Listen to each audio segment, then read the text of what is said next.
Hello, everyone, and welcome to the webinar, Creating a Culture of Equity, Diversity, and Inclusion, Lessons from the Past and Strategies for the Future, being presented by the Leadership Development Group with Dr. Dale Caldwell and his father, Reverend Gilbert Caldwell. I'm Jess Molson, the Director of Client Solutions for TLD Group. Just a few quick notes before we get started. Please note that all attendees are automatically on mute for the duration of the webinar. We will be taking questions at the end of the webinar, so please feel free to submit your queries via the question box on your GoToWebinar control panel, and our presenters will respond to them during the Q&A period at the end of today's session. Additionally, please note that this webinar is being recorded. We will provide a link to the recording to all attendees. I will now turn it over to my colleague, Tracy Dumerman, President and CEO of the Leadership Development Group, for a brief introduction. Thank you, Jess, and thank you all for being here today. We are so excited to have such a large turnout for this very important event. As a firm dedicated to developing leaders, teams, and organizations to execute strategy, my colleagues and I at TLD Group have spent a lot of time reflecting on the nature of leadership, and most recently on the important role that leaders play in facilitating the types of systemic and structural changes that need to happen in this country. We believe that in order for systemic change to take place, we must work collectively to expand awareness and enhance the ability to take action. Today's webinar is designed to do just that. So without further ado, it is a great honor to introduce your presenters today, Dr. Dale Caldwell and his father, Reverend Gil Caldwell. Dr. Caldwell is the CEO and founder of Strategic Influence and an executive coach, team consultant, and OD advisor with the Leadership Development Group. He is a professor at Fairleigh Dickinson University and the author of 6 books, including the popular Intelligent Influence, The 4 Steps of Highly Successful Leaders and Organizations. He was the first African-American senior manager in the management consulting division of Deloitte in the New York and New Jersey region, and is the founder of the Black Entrepreneurship Hall of Fame, the Black Inventors Hall of Fame, and the Black Tennis Hall of Fame. Dr. Caldwell graduated from Princeton University with a degree in economics, received an MBA in finance from the Wharton School of Business at the University of Pennsylvania, and a doctorate in educational leadership from Seton Hall University. Joining Dale today is his father, Reverend Gil Caldwell, who is a retired United Methodist Church minister who has pastored churches in Boston, New Haven, Brooklyn, Harlem, Chester, Pennsylvania, and Denver, Colorado. Reverend Caldwell first met Dr. Martin Luther King in 1958 while he was a student at Boston University.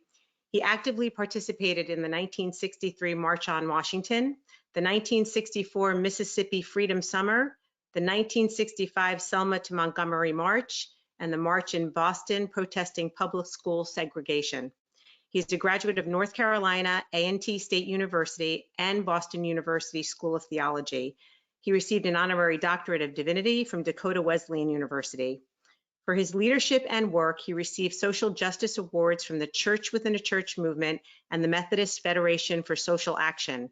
Reverend Caldwell is the author of the books What Mean These Stories and Just the Right Word. He's been married to Grace for 62 years, and you may recognize them from the famous CBS News story about them being denied admission to Mount Airy Lodge on their honeymoon in 1957. So without further ado, Dale, please proceed. Tracy, thank you. Thank you very much, and we'll advance. It's such an honor to be here and to be part of this just amazing series that TLD is putting on. As some of you know, my dad, the best laid plans. My dad is 86, my mom's 85. They live with me. My dad was feeling lightheaded on Monday and very, very weak, so we took him to the emergency room and then they put him into a very nice suite. We were hoping that he would be out now, but he's undergoing a series of tests. So I'm going to kind of kick off this presentation, talk a little bit about his experience in the civil rights movement, and I'm going to give him a call. And if he's not going through testing, he's going to be part of this. So thank you for bearing with us. He's doing okay. He's doing better. He's in good spirits. So So that's really what's important now. As you'll see, my dad and I and my mom were very close and just blessed to have those kinds of influences. So I want to begin the presentation to say, why does this matter to business? Why, if you're in business, why should you even be talking about that? Well, the equity, diversity, and inclusion are fundamental to doing virtually everything that's important within a business, which includes team effectiveness, which includes employee retention, employee engagement, enhanced hiring, sales growth, the next generation leadership development, or hiring. And so one of the things, and we'll talk a little bit more about this in some detail, and we'll give you some thoughts on how to implement this in your organization. And this is geared towards both corporations, nonprofits, and even governments. So I always want to begin with these terms that we're talking about now: diversity, inclusion, and equity. That so often, and I think some people are often too scared. I've had people come to me and say, well, what do these terms really mean? So I always like to start and just hit them head on. So first, diversity is really about people with different opinions, backgrounds, experiences. It's not just about race. It can be religious beliefs, political beliefs, sexual orientation, heritage, life experience. So diversity is really the plethora of different people. And we'll talk about in the organizational context why that's important. Whereas inclusion is really, it's the concept and practice of putting diversity into action by creating an environment of involvement, respect, and connection. Historically, diversity was rare. Now it's more the rule, not the exception. And so a lot of firms would say, okay, well, we believe in diversity, so we just hired a lot of people. Didn't really look at what roles they had or if they were fully included. And so now inclusion has taken on a life of its own, and their practice is really focusing on that. And so these kind of contrasts, it's important to understand. So diversity is simply a representation of many different types of people, as I just said. It focuses on the differences and referred to as the mix. Inclusion is the deliberate act of welcoming diversity and creating an environment where all different kinds of people can thrive and succeed. Inclusion is the act of making the mix work, making this diversity work. Diversity is what you have, inclusion is what you do. Simply having a diverse group, team, workforce is not enough. Everyone should feel safe and encouraged to fully participate and share and be on equal footing as everyone else. So, just as people were kind of getting this understanding of diversity and inclusion, this next thing, equity, was brought into the mix. And so a lot of people are confused, well, what's equity?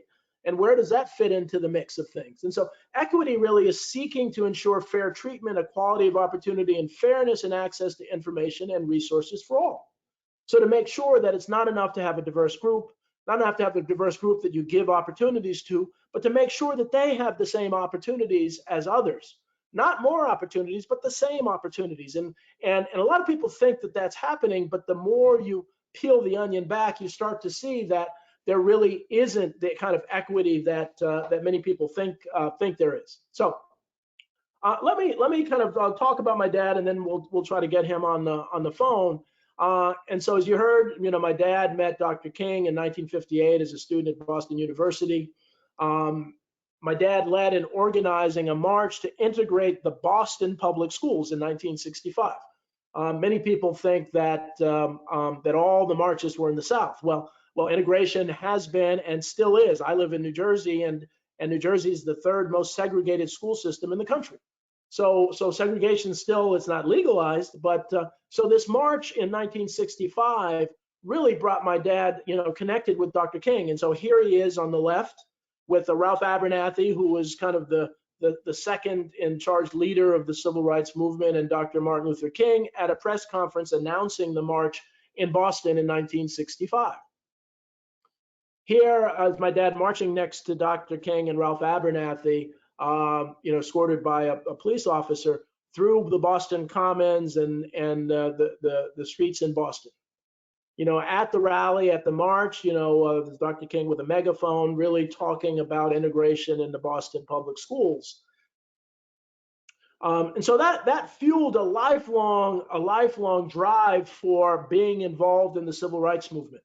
My dad was in Selma, marching on Selma, the famous Selma Bridge. which I think will be called the John Lewis Bridge if things go as planned.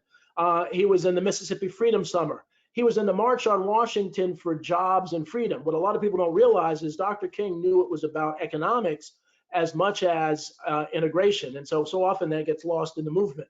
But later in the 70s, my dad also fought for corporate inclusion. Here he is with Jesse Jackson in New York City, where the A&P wasn't hiring people of color. And so my dad and Jesse Jackson were actually arrested protesting the lack of inclusion way back in the 70s.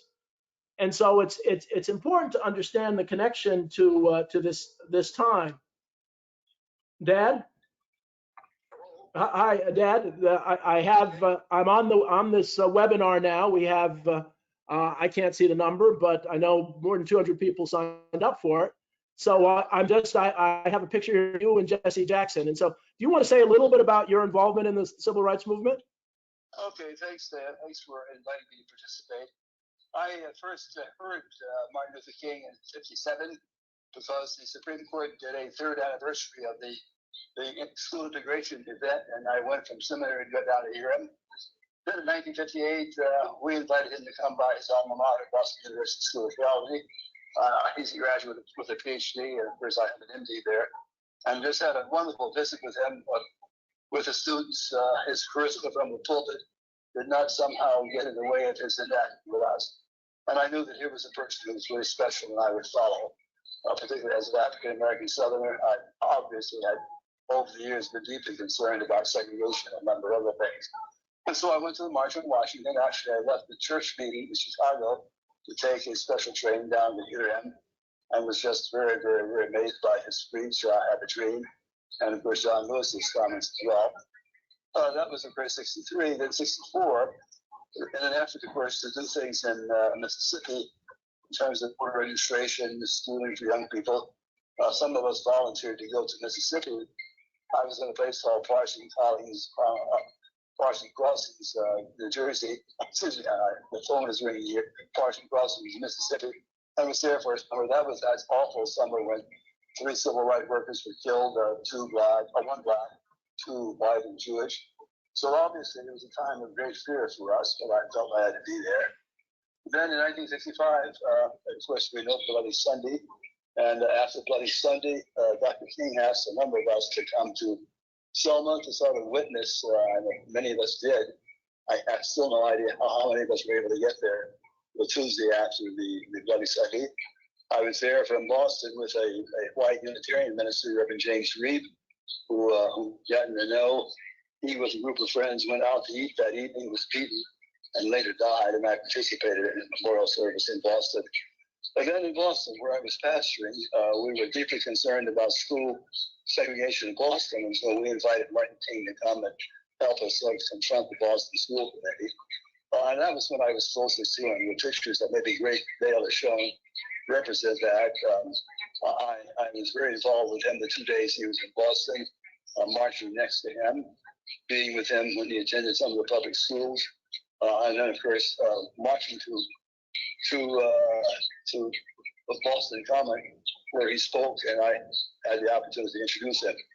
And then finally in 1968, of course, months after the assassination of Martin King, I participated in the Poor People's Campaign. I guess I would sort of finish that as that being involved beyond my job as a pastor, I found being involved in the movement really made meaning for me, and I will never forget it. And my great concern, the pleasure, is that Dale is providing opportunities for me to talk about the civil rights movement, because it seems to me so many people don't know it, so many people don't understand it. We've forgotten about it at this moment in history. We need so much the civil rights movement, a commitment to justice for all people, and also doing it in an nonviolent way. So should I stop there, Dale? Well, Dad, first of all, I know for some, because we had to do it by phone, it's hard for some people to hear, but you know, this is better than the major news. You're lying on your back in a hospital room and you're talking to the crowd. So this is the first time you've done that. So I hope those who have trouble hearing are understanding of that. But Dad, you know, you're a legend. And now I'm showing the picture of Jesse Jackson. So before you rest, to say the march, because this is a corporate audience talking about you were fighting for inclusion before anybody really knew what that was. So I. This is true. Yeah. We actually, that picture with Jesse Jackson, we had been arrested picketing A&P supermarkets because at that time they were a bit discriminatory in employment practices. So we were arrested and we were coming out of void. I just think this is a turning point time in terms of racial reckoning. And I guess I want people to feel that they've got a dog in the fight, that in a sense, we're not talking about race, but we're talking about the incompleteness of our awareness of American history. Mm-hmm. And a group like this, how are we going to revisit the history that has been left out to help us understand? And to help us understand that despite the magnificent messages of the founders, et cetera, they, of course, like all of us, were compromised. But in fact, for a nation to begin with the displacement of the native and indigenous property, and then of course to have slaves, and then to celebrate those slaves. And I guess I want to think the tales that in a sense, the chickens have come home to roost to touch not all, some people, but all of us. And that in a sense, I'd say we talk about that the United States is in need of a reconstruction. We know what happened in the Reconstruction, but in a sense, as great as we are, we're seeing that there are compromises that people are making beyond race, and they are showing up. Well, that's wonderful. I'm going to leave you on to listen in and comment. And again, I apologize if it's not loud. I mean, my dad is partially blind, so he couldn't really dial in. But he's, we don't practice this, but the segue is perfect because, Dad, my next slide is talking about the importance of halls of fame, of knowing the history. And so I'm putting up a picture, of some folks that, I don't know if anybody, Mary Ellen Pleasant is the first person on the left. Mary Ellen Pleasant was actually the first Black millionaire. She was in San Francisco, made her money with precious metals and real estate. And so we, founded the Black Entrepreneurship Hall of Fame because there's so many outstanding folks who are Black who've been overlooked in the history books. The gentleman in the middle, Onesimus, was the creator of the process that led to the eradication of smallpox. So as we're talking about COVID-19, a Black slave actually helped to get rid of smallpox, which was the virus of the day. And then I have Ora Mae Washington, who was probably the best Black woman tennis player of all time. She was not only the best tennis player, but she was actually the best basketball player in the country. And so these halls of fame are so important. So as we talk about this history, Dad, and building on what you've done, we talk so much about the oppression, which is critically important, but there are also people who've been able to be superstars even with that oppression. And so that's part of that's part of it. And so as we move there, so the civil rights movement, and my dad's influence, and my mom, who was a school teacher for 50 years, really inspired me to say this history is important to teach young people. So we come to the Black Lives Matters protests because, and this is what I've said, is that as horrible as it is now, it's gotten better. A lot of people think it's gotten worse, but the only difference is if you're Black, you understand all these things that are going on, but now they're on video, they're in digital form, so that the rest of the world is starting to see things that folks in the Black community have seen for years. And that's, and wonderfully, Dad, as you said, that's fueling a discussion, an awareness, an interest. That's fueling conversations like these that we hope will continue going forward. Then now the discussions on race and racism. So there are more and more, and I love that the corporate America is now really open to these kinds of discussions, but there's a lot of confusion as to what to do next. Where do we go? How do we make the most of these discussions? And so what we really want to do is kind of bridge the civil rights movement and the issues around race to kind of connect it to the past, the past to the present. And so as my dad knows, in my dissertation at Seton Hall, I used some indices, some measures to really find out if there's a correlation between that and standardized test scores. And I actually did it in Massachusetts. So I coined something called the Reading Level Index, which is the percentage of fourth graders that read at grade level. And tragically, most Americans don't understand. And this is an outgrowth because most of these communities are communities of color. But look at these numbers. So if you go to Baltimore, in purple are the percentage of young people that actually are reading at grade level. This is done by the National Assessment of Educational Progress Test Scores 2017. So 14% in Baltimore. That means 86% of the students don't read at grade level in 4th grade. And most educators say that it's very hard to catch up if you're not reading at grade level. Look at those numbers. Chicago, 79%. Detroit, 92%. Dallas, 84%. Even New York City, 72%. So this is some of the reality that as we're talking about, moving forward and growing, that it's important to invest in these communities so that the quality of the workforce grows. The quality of the workforce is enhanced for all people. So then the next thing I did, and is this thing called the Living Wage Index, which is the percentage of households that can pay their bills. And what I did in my dissertation is to see if there was a statistical correlation between the Living Wage Index and standardized test scores. And we found a 71% correlation between how much people made and their standardized test scores. Nothing to do with teachers or the curriculum. It really was about income. And then you look at these numbers. And in places like Baltimore, almost 42% of the people can't pay their bills. In Detroit, 55% of the people can't pay their bills. And this is based on the MIT Living Wage Calculator, which says what a household needs to make to survive.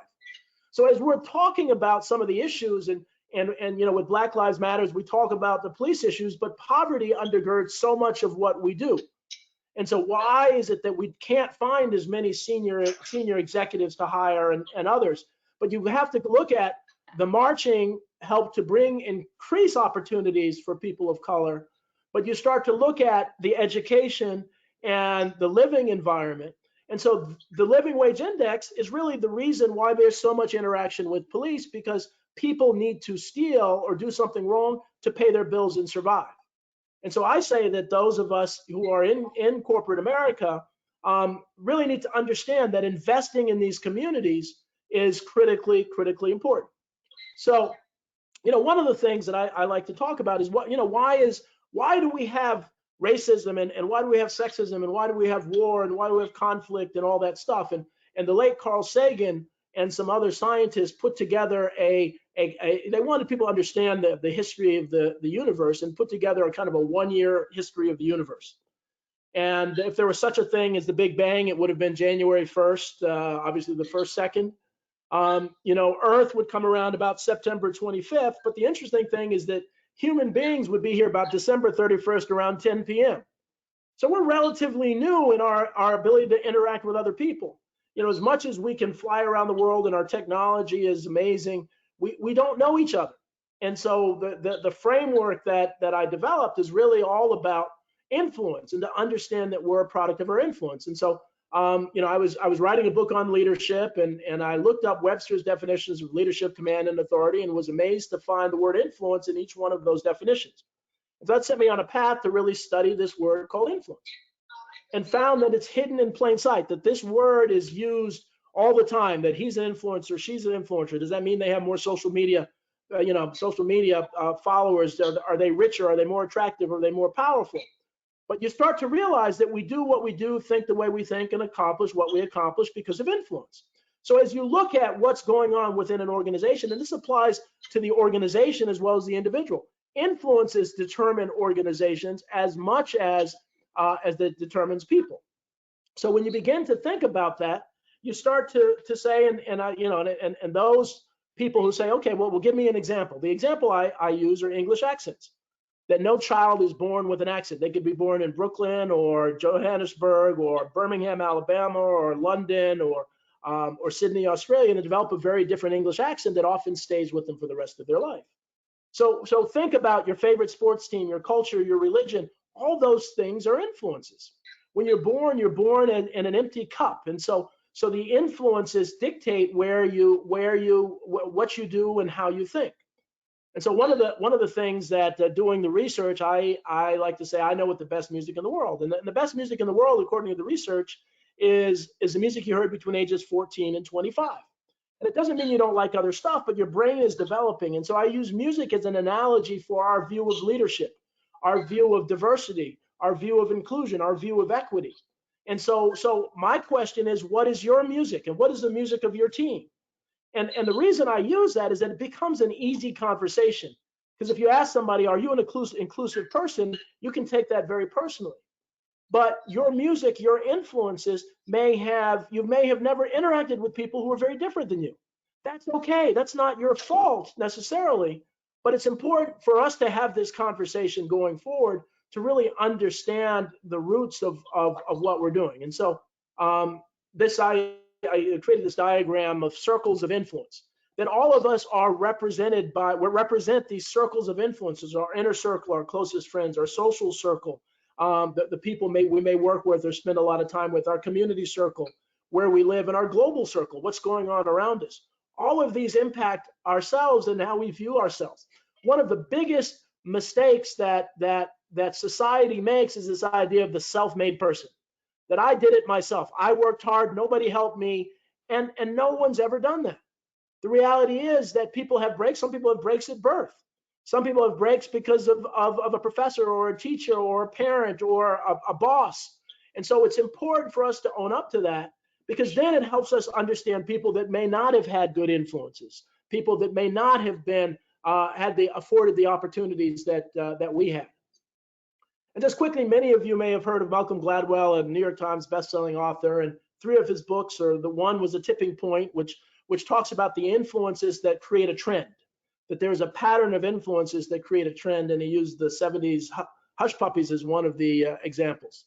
The next is Blink, and that we all have these instantaneous judgments that come from our prior influences. So we'll see somebody and subconsciously we'll have a perspective on them without really knowing where it comes from. But the book that I liked the most was Outliers. And Outliers starts with the Canadian hockey, and then what they found is that hockey players, hold on a sec, the best hockey players in Canada were born January, February, March, or April. And why is that? Well, it's because they used a calendar year. So the earlier in the year you were born, the bigger you were, the more attention you got, and that carried you all the way through the NHL. So those influences, and the other example I use is that they talk about the icons of Silicon Valley. You know, you look at Bill Gates and Steve Jobs and Larry Ellison of Oracle, and as he looked into their background, he found that they had access to the internet long before anybody knew what it was, and they came around at the right time to start companies that have been extraordinarily successful. There are people born before and after who are just as smart and just as hardworking, but didn't have that opportunity. So I say all that to say that the influences determine so much of what we do and how we think and what we accomplish inside and outside of work.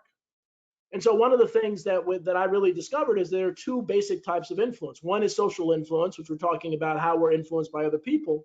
The other is neuro-influence. And having been the head of a school, an urban school in Trenton, New Jersey, I found that many of the students had what seemed like post-traumatic stress disorder, and I coined a term called urban traumatic stress disorder because it wasn't post. And so they would deal with chaos and challenges and sometimes abuse that would adjust their amygdala, and their ability to control had nothing to do with how smart they were, but their ability to control emotions was impacted. And so that neuro influences really causes some of the things we saw with the reading level index and the living wage index. You know, I'm focusing more on social influence, but as we talk about this and we look at the trends in society, so often we think that corporate problems are isolated, that they're on their own, that we should only focus on the corporation. But we are in it together, that society is impacted, whether it's the sales of your product or the people you hire. So why is this more important now than ever? Well, what happened is when the business world was very monolithic, where people had pretty similar backgrounds, same gender, leadership control was dominant. And so a CEO would say jump and people would say how high, because I want to be that CEO, because they looked and acted and came from similar places. Well, now that was when diversity was the exception, not the rule. But now diversity is the rule, not the exception. And so you can't have leadership control, because now CEOs will say jump and people will say, I'm busy, why don't you jump? I don't want your job. And so leadership influence is really the way to go. And so this whole framework on understanding how do you influence people in this new environment of business. And so created this framework, and we're not going to spend a lot of time on this framework. And so internal influence is how you've been influenced. External influence is how you influence other people. Influence understanding is one, understanding how you've been influenced and how you influence other people. And influence actions are what do you do about it. So let's kind of explore the 4 steps. And the beauty of this is this applies to executive coaching, it applies to strategy consulting, applies to board development, team building, leadership training, sales maximization, social impact programs, diversity, inclusion, and equity. So this whole process of influence, because it starts with people and it starts with you. And one of the challenges is most programs out there start with, okay, let's start today and we're going to make you better. Most companies, they hire you and say, okay, well, you're an ex-company, a woman now, forget your past, you're now part of our culture. Well, their past comes with them. And so we need to understand as we deal with people to understand people's influences so that we can help them be all that they can be. And so I wrote this book that talks about the steps of successful leaders and organizations. And so this is the same intelligent influence pyramid with the influence awareness, step 1, impact 2, management 3, and maximization 4. So let me give an example, a live example of kind of the corporate, what often happens in a lot of corporations. So influence awareness is one, understanding how you've been influenced. So a lot of corporations are influenced to be colorblind, where people are treated equally. And, most people, especially most people of color say, well, what does colorblind mean?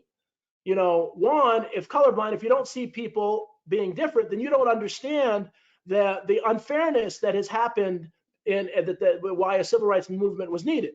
Don't understand that certain people have been left behind. So colorblind is not necessarily a good thing, but a lot of companies say that we're going to just hire the best people.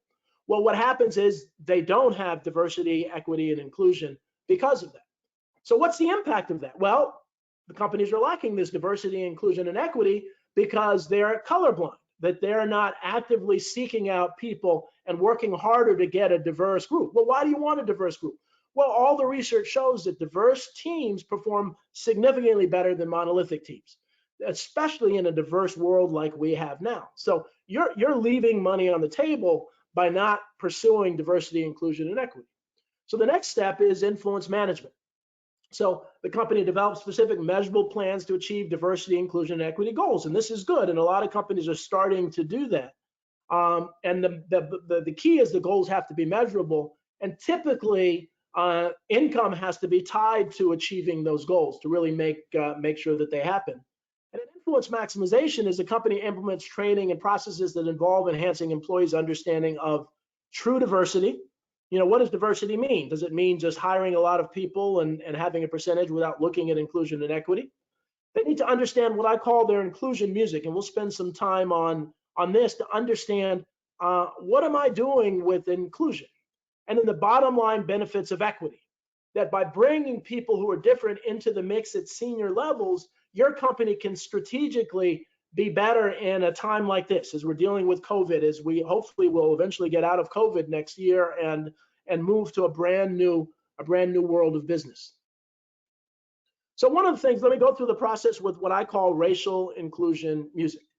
So I always start this, and if I'm doing a workshop, we have people go through this and start out with everybody understanding, and I encourage each of you to do this on your own, is to think about who's influenced me in the past, who's been a big influence, oftentimes parents or a teacher or someone. And it gets a little more difficult as we go down. How have they influenced me? Have they influenced me to do good things or bad things or both? What impact has their influence had on me? And so we go through that, and your performance on the job, your performance in the community, your performance as a family person. Are my perspectives reinforced because I spend time with people who think the way I do? One of the challenges we have now in the United States is, you have liberals telling each other they're brilliant and conservatives telling each other they're brilliant, and people aren't talking. We now have two presidential tickets that are probably as diverse and in opinion and view as they can possibly be. And yesterday, history with Kamala Harris being named as the first person of color as a VP on a major ticket. that's major progress and that's major news. And it's important to understand that we're making that progress, and every one of those influences changes and increases the importance of influence in the minds of people. But we've got to be very sensitive to the fact, are we hanging around people who are just like us? Are we going to get out of our comfort zone and really spend time with people that we may not know or maybe even don't like? And so that's kind of the assignment that I give everyone is I'd like you to find somebody that, or several people that you don't know or don't like, and ask them who their influences are. And I guarantee that you will find that the reason they do things that you don't like is based on their past influences. And so as we try to understand inclusion and diversity, we need to understand and empathize with other people's perspectives. What I do is really teach this process of empathy because it's the #1 skill in the business world in today's world. If you're going to sell to a group, you have to empathize with their buying habits, their perspectives. You can't look at just numbers and say, oh, well, this group does this. Well, they don't. And the companies that are able to take the time and understand and empathize with a diverse group of people are the ones that are going to be more successful. And it's easier to empathize with diverse groups of people if you have a diverse leadership team. And there is the crux of the business case for diversity, equity, and inclusion. So now, one of the things that I'm asking folks to do is to think about, how have you been influenced to view or notice racial inclusion? One of the things that has frankly frustrated me is that there's some very, very good people who understand diversity and they're open to diversity, but they sit in a room with people who look just like them and don't say anything. They just accept the fact that, well, we have no black people, we have no women, we have no people of color, we have no different people. They just kind of accept that. And so one of the things I'm challenging folks is to ask the question, to really ask the question, to really understand, what are you doing? What is your racial inclusion music? And so I use that music analogy as as we talk about that. Is your racial inclusion music to be quiet? Is it silence? Or is your racial inclusion music to in a very nice way to kind of reach out and say, Joe, we're in a time of diversity and there's a lot of discussion of this. What do we need to do to get more senior managers of color? And if you ask it that way, people will be very open. You can't be confrontational and say, well, this company is racist, they're not hiring people of color. But is your racial inclusion music silence? Or is your racial inclusion music really trying to create a symphony of people who have different musical styles so that the company is that much more successful? What is the impact on your life of your racial inclusion music?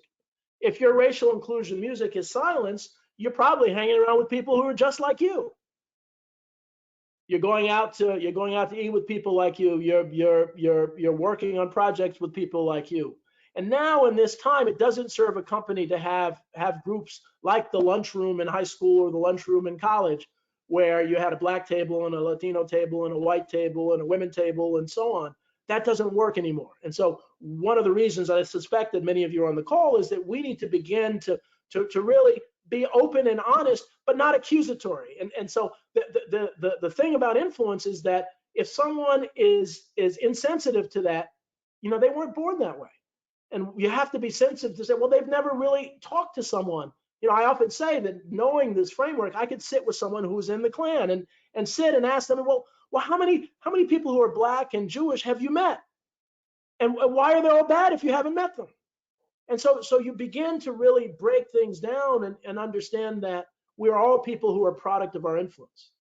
The next is, what is your strategy to expand your racial inclusion music? It's okay if your music is silenced now, but it's not okay if you don't develop a strategy to try to create that symphony, to go out of your way to talk to people who are different. It's not easy. It's very hard, especially as you talk politics in this country now. It's very hard for people to go across the aisle and talk to people who are different. I understand that. But we've got to do that now because we have to come together, or especially in a time of crisis like this, it's critically important.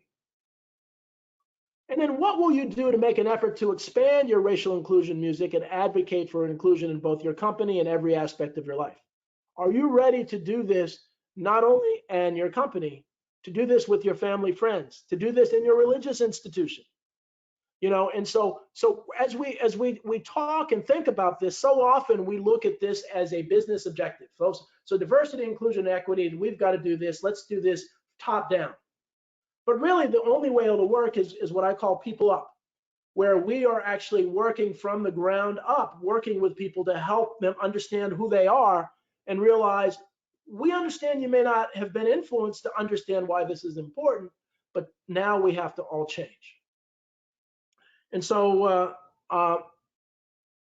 with that, and so one of the tools that I use in the framework is this idea of every successful human interaction has 3 elements. I don't care if you're trying to sell something, you're trying to convince your boss something, or the people who work for you, or your spouse. You've got to have credibility, or nobody's going to listen to you. But the problem is people often rely on credibility. Well, I've been a bank president for 30 years, and so listen to what I say because I have all the knowledge. No, that doesn't work anymore. Once you're credible, they'll listen to you, but then you've got to be creative. You've got to come up with some innovative, you have to get in their mind's eye. You have to get them to say, oh, well, that's interesting. But so often people think that's enough, being credible and creative. The third piece is connection. And what you have to do in order to maximize your influence is you have to connect with their influences. And one of the things I've learned is that if you aren't connected with your own influences, if you don't know the influences that help to make you who you are, good and bad influences, it's going to be very hard for you to connect with influences of other people, especially those who are very different. So whenever you have trouble convincing somebody of something, I want you to remember this Venn diagram of credibility, creativity, and connection. I will guarantee one or more of those things is missing if you have trouble with that influence. So I promised to end about 2:15 to take some questions. And so I wanted to leave. We're not going to do this now, and I think TLD is going to send this out to the attendees. Is this inclusion sensitivity exercise that I often use? And so there's as you can see, there's a center circle and some other circles attached to it. So what we often have people do, and this is something you can do in your office, and certainly you should do it yourself, is just place your name in the center, in the center circle, and write important aspects of your identity in each of the attached circles. An identifier that's important to you. It can be Asian American, African American, Methodist, female, mother, athlete, whatever. But really put the things that are kind of most important to you at the moment that you're doing that. And that in of itself is an exercise. But then what we'd like you to do is just share a story with yourself or with coworkers, if you can do it with a group, about a time you were especially proud to identify with one of the descriptors. And so, I was X, Y, and Z, and this happened, and I was just proud to be part of this group. Then share a story about a time when it was especially painful to be identified with one of the identifiers or descriptors. That the group that you associated with did something very horrible, and you felt and found it very, very painful. And then third, name a stereotype associated with one of the groups with which you identify that is not consistent with whom you are. That so often, there's a stereotype associated with some of those groups, and the stereotypes are usually far off. But this is a very useful exercise because it forces people to begin to really understand their influences, understand that we are all diverse, and understand why diversity, if managed properly, really is the key to maximizing organizational success. And so with that, I want to open it up for questions. That's a picture of my mom and dad. As I said, my dad was, on his back in the hospital and wanted to say a few words. I think he was taken away for some examination, so he's not on the phone anymore. And my mom, they're married 62 years. She was a school teacher for 50 years. And so that's my picture. And so now I guess we'll open it up for questions. Great. Okay. Thank you so much, Dale. Please continue to chat in questions as we go here. I do have one to kick us off. It says, Dr. Caldwell and Reverend Caldwell, thank you so much for your inspirational presentation and leadership. What advice do you have for a national group of Black corporate board directors and hospital trustees organizing to drive diversity, inclusion, and equity within healthcare? I'm sure you know the numbers and outcomes. Well, that is a fantastic question. Well, first of all, it's amazing that we have that national group. I mean, I'm just so pleased to have that, because corporate boards have been among the last places where diversity, equity, and inclusion has seen its face. And so one of the things that I think it's important, and this is why this idea of intelligent influence is so critical, is to begin to understand the influences of the people that you are trying to convince. That so often, and this applies to people of all backgrounds and races, is that so often we think that, you know, our perspective is the right perspective, and it may very well be, but other people will share it. If I just kind of explain my music, then other people will share the same music. You know, one of the examples that I use is, my roommate in college was a big Bruce Springsteen fan. And so I like Bruce Springsteen. My parents have a condo in Asbury Park and so on, but I'm more of a Kool and the Gang guy.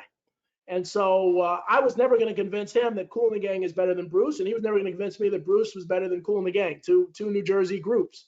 But we were able to work together. We're best friends still, because we were able to appreciate him. I like Bruce so much better now than I did before. He likes the Kool and the Gang. And so part of what it is really understanding from whence people come. And I'll tell a little secret. So when I came up with this idea of intelligent influence, before I wrote a book or did anything, I was talking to someone in a wealthy suburb of Newark, and they were saying, you know, I can see giving tax dollars to Newark to subsidize their day education, but not a dime should go to after school programs, because my parents made sure that I studied hard and worked hard, and these parents really need to kind of make sure these students do that.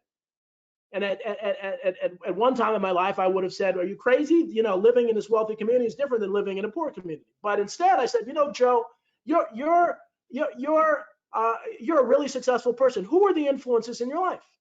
And they talked about their CEO dad and their nanny and their tennis pro and their priest. And I said, well, who are the influences in the lives of these kids? And they're silent, because they've never thought about that. So one of the things that we have to do when we're trying to convince others is really understand their music and appreciate where it comes from, even if it's very different than ours. And what I've learned is that at the highest levels of business, that is necessary. And so that wonderful group that you're talking about is really understanding the group that you're trying to convince, and help them see your perspective, and complimenting them, I find, is a trick that works really well. And you will find there's more common ground. I've never not seen that work if done correctly. And also remember this whole idea of credibility, creativity, and connection. And so you want to connect with their influences in a way that's meaningful. So I hope that's helpful.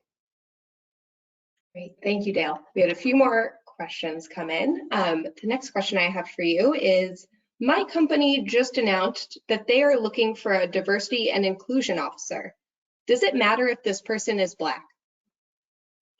Well, it matters. What matters are their influences. You know, I think sometimes we look at color of skin, you know, and assume that, you know, that people have, or we look at gender and we assume certain things. But what I will say is that I think sometimes a lot of companies haven't done enough vetting of the people, that they basically say, you're a minority, you know the problem, you can do that.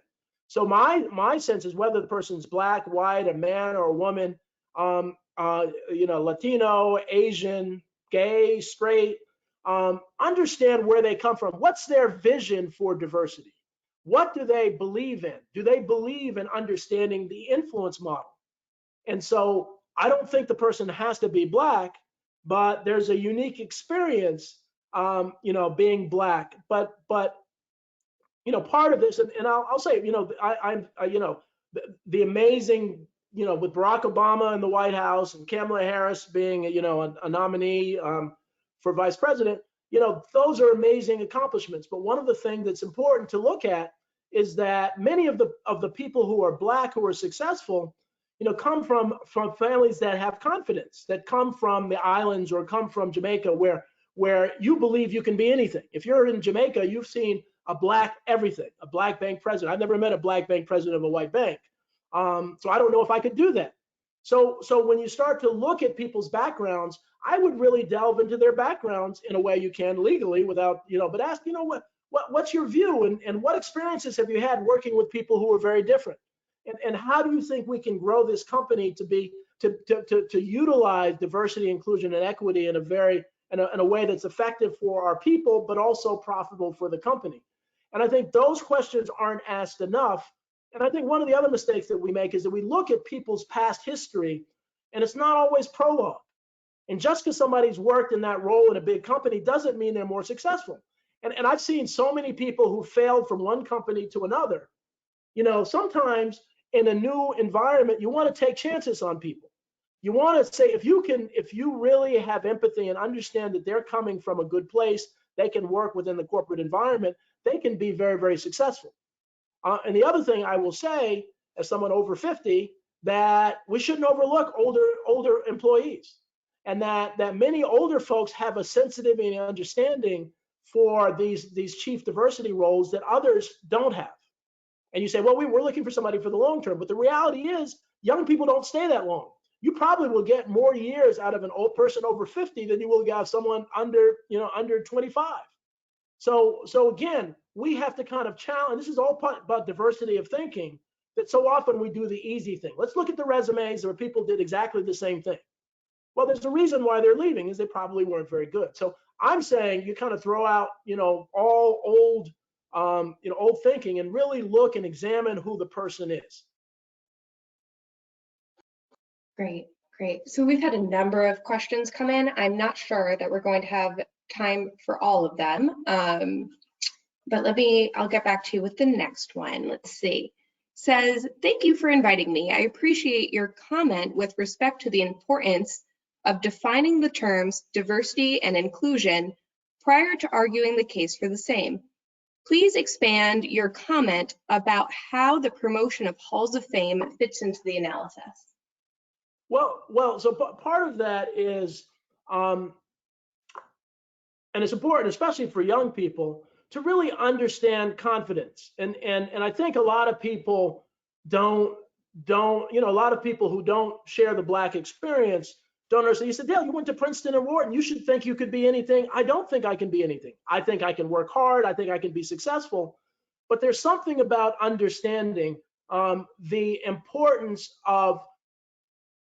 So one of the things in the whole influence model is that if Morgan Freeman and Dennis Haysbert hadn't played strong Black presidents, I'm not sure we would have had a President Barack Obama. I think that the influence of society is much more significant than people think. And so when you look at movies and you see that a certain look is always the hero and a certain person is always the funny one and a certain person is, those stereotypes impact people much more than they think, because we are an entertainment society. So if we can begin to really show that, you don't know how many people don't know Mary Ellen Pleasant or Onesimus, so that Black people have actually done some extraordinary things even when they were slaves, that helps the narrative of helping people have confidence.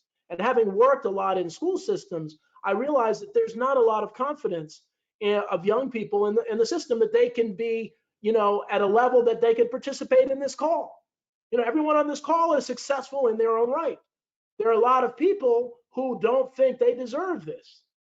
And I see that in schools, and they don't work hard in school. Some of the smartest kids don't work hard in school. Some of the best mathematicians are drug dealers, and they can count the money in their, in their head and in ways. And so there's a part of society. That's why I like to talk to the corporate world, but also remind that there's this part of society that until we really pick that up, we're not going to be able to be as successful a country as we can be. And again, I'd be remiss if I didn't talk about entrepreneurship as the answer to so much of the problems. And so investing in entrepreneurship in the poorest communities is key. So the halls of fame are critical in really helping the narrative that you can be whatever you want to be. Great, thank you, Dale. Okay, we have time for one more question. I'll leave you with this one. What are some of the common pitfalls companies face as they develop and implement their D&I strategies for the first time? Well, a couple things. So one, they put time as a priority. You know, one of the reasons that it doesn't happen is not that people don't want it to happen. It's that I'm busy. I've got so much you know, I've got to make these quarterly numbers. I've got to sell. I've got to develop this report. I've got to do. So problem number one is that it's not made a time priority. And it's like anything else. If you take the time to do it right, it'll save you a lot of time and increase your success in the long run. So time is number one. Two is thinking short term and not long term. You've got to think long term in doing this. You've got to make that investment. Three is thinking that diversity is it. We hired 50% of our hires have been African American. Well, are they included? You know, is there equity within their roles? And so they don't really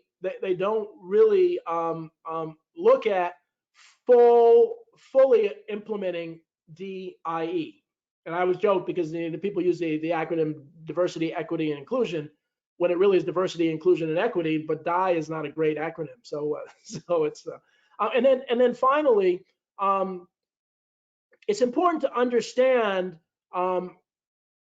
minority suppliers, diversity spend. And so companies really don't do a good job with diversity spend, and they're not held accountable for doing that. And so diversity spend is, and then finally, and then I'll be quiet. I'm sorry the answers are long, but I want to be thorough, is holding people accountable. That so often people have great general goals, but nobody's paycheck is on the line if they don't meet those goals. So you've got to make sure that this is an imperative. If it's imperative for the company, then people will get a bonus or lose money if they aren't met throughout the organization. And so you've got to put some teeth in it. You've got to make it a time priority. You've got to think about all aspects of diversity, including diversity spend. So again, and send your questions, and we'll try to answer them in the future for those I didn't get to. Absolutely. Thank you, Dale. Do you mind advancing to the final slide? Mm-hmm. All right. So thank you again to Dr. Caldwell and to Reverend Caldwell for being here today. Your willingness to go above and beyond to create a meaningful and impactful experience for our attendees is appreciated by all. We've got some amazing comments and compliments that have been coming through the questions panel that we can share with you after the session. And thank you to all of you on the line for joining us today. A few quick notes before we let you go. At the Leadership Development Group, we understand that 60 minutes on such an important topic is not nearly enough, and we're committed to continuing these important conversations. For those of you who may be looking for an interactive and conversational way to engage with amazing facilitators like Dr. Caldwell on topics and challenges relating to equity, diversity, and inclusion, please be on the lookout for communication from TLD Group regarding upcoming small group diversity dialogue events. We will also be sending out a post-webinar survey immediately after this webinar. We look forward to hearing your thoughts and feedback. Thank you again for being here, and we hope you'll join us again for future TLD Group events. Just thank everybody for allowing me to speak. So I really appreciate it. I thank TLD and Tracy and Jess. Thank you so much. Thank you, Dale.